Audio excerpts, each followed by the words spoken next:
ونصلي على رسوله الكريم بسم اللہ الرحمن الرحیم۔ السلام علیکم معزز ناظرین،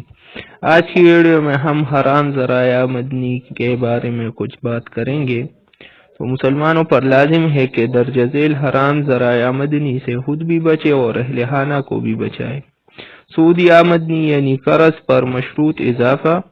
جوا، قمار اور سٹی کی رقم، بیمہ اور انشورنس کی آمدنی، رشوت کی رقم، دھوکہ دہی کے ذریعے یا چھین کر حاصل کی گئی رقم،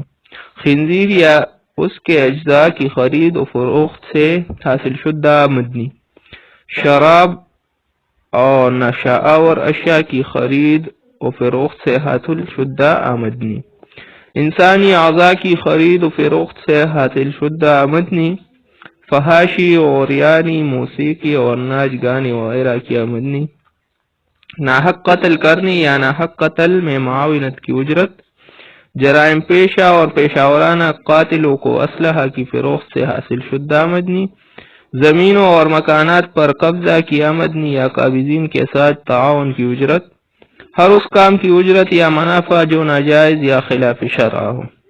خلاف شرع مالی معاملت کا منافع یعنی اصل ویلیو سے زیادہ جو رقم نفع کی شکل میں حاصل کی ہو۔ کفار کے ساتھ ان امور میں تعاون کی اجرت جن سے دین اسلام یا مسلمانوں کا جانی و مالی نقصان ہو۔ سرکاری یا نجی رفاقی و تعاون اسکیموں سے ایسے لوگوں کا رقم وصول کرنا جو قواعد و ضوابط کی روح سے قانونی طور پر اس کے مستحق نہ ہو اور نہ شرعی طور پر۔ تو یہ کچھ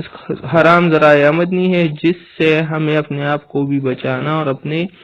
قریب رشتہ داروں، دوستوں، گھر والوں اور سارے مسلمانوں کو اپنے آپ کو بچانا چاہیے۔